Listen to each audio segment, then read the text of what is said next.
Sasa ili kuelewa zaidi tunaungana na mchambuzi Ibrahim Rahbi mubashara kutoka studio zetu Dar es Salaam, Tanzania. Rahbi, Marekani na mataifa ya bara Ulaya yana maoni tofauti kuhusu kumalizika kwa mzozo huu. Hii inaiwacha wapi Ukraine na pia Urusi? Nashukuru Bwana Ron. Kweli Ukraine anabaki njia panda, hajui hasa aende wapi. Akiangalia kwa mshirika wake mkuu Marekani anamwambia kuwa simamisha vita. Akiangalia upande wa pili wa shirika wa Ulaya bado anamwambia mpango haujakamilika huu wa vita. Kwa hiyo unaweza ukaona kuwa hii inamweka Ukraine kwenye njia panda, hajui hasa anatakiwa ageukie kushoto au kulia. Lakini yote kwa yote wa Ukraine wanataka amani, na tafsiri tu iligeuka wakati wa Zelensky alivyokuwa hapo, na hata taarifa zimekuwa zikikuzwa sana, lakini kiuhalisia Zelensky alikuwa anaongea vitu ambavyo viko wazi kabisa na vinaeleweka. Ajabu tu kuwa watu hawataki kumuelewa. Rahbi, kusitishwa kwa msaada wa Marekani wa kivita kwa Ukraine kutakuwa na athari zipi za moja kwa moja kwa vita hivi? Athari itaingia moja kwa moja. Karibu nusu ya silaha zote anazotumia Ukraine zinatoka moja kwa moja Marekani. Ukiwaweka EU wote wanasaidia karibu asilimia 49. Asilimia 42 yote inatoka kwa Marekani. Kwa hiyo hii ni kiwango cha juu sana. Lakini si tu hiyo nusu, aina ya silaha ambazo Marekani anazituma kwa Ukraine, kwa sababu ukiangalia mfano mifumo ya ulinzi karibu yote ni ya Kimarekani, kuzuia, kupangua, kuweka, kurusha, yote ni ya Kimarekani. Utaangalia kuwa mfano Ukraine ilifanikiwa sana miaka ya karibuni kwa droni zake ambazo zinaruka vizuri, lakini pia zinaongozwa kwa mfumo wa satellite wa Starlink ya Elon Musk ambaye unajua ni mwandani wa karibu kabisa wa Trump. Kwa hiyo athari kwa Trump au athari kwa Ukraine ipo kubwa sana kwa Marekani kukata usaidizi wa silaha kwa Ukraine.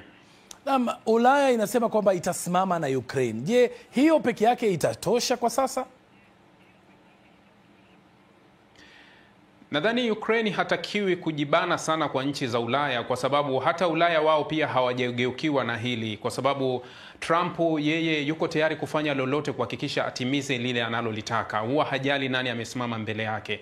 Kwa hiyo hata kwa Ulaya, kwa nchi ambazo zinaonekana ziko mbele sana kumsaidia Ukraine, zinatakiwa zicheze kwa tahadhari, kwa sababu Trump ni anaendesha dude kubwa sana ambalo linaweza likamsagasaga yoyote mbele yake. Kwa hiyo kama zile nchi zitakutana na tishio la Marekani, vikwazo, ushuru kwa sababu ya hili, nadhani zinaweza zikamgeuka Ukraine. Kwa hiyo Ukraine anatakiwa hata akikana hawa ndugu zake wa Ulaya afahamu kuwa kila mbabe ana mbabe wake. Kwa hiyo wakati mwingine aone kuwa tunaweza tukaenda lakini tukarudi nyuma.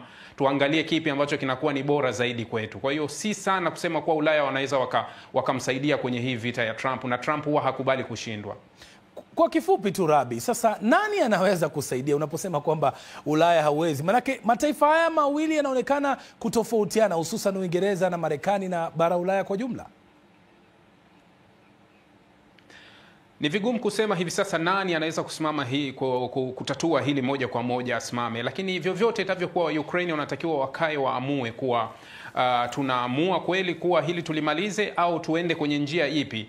Nadhani wanaweza wakamaliza kwa muda, kwa sababu kwa kile anachokisisitiza Zelensky kuwa usalama wa Ukraine, dhamana ya usalama, hicho ndio kitu muhimu sana. Ukimsikia JD Vance anakuambia kuwa dhamana ni sisi kuwa pale, hiyo ni dhamana. Haitoshi kuwa dhamana hiyo, kwa sababu madini ni kitu kidogo sana ambacho unaweza ukachimba miaka 2-3 na ukaondoka. Dhamana iko wapi? Kwa hiyo dhamana ni muhimu sana, lakini Ukraine hawana chaguo zaidi, kwa sababu wako na vita kubwa, wako na watu wenye nguvu sana upande mmoja. Kwa hiyo hata wao wanatakiwa wajiangalie kuwa tunakwenda wapi, tuamue kipi. Ni juu yao wao kuamua wanaelekea upande gani.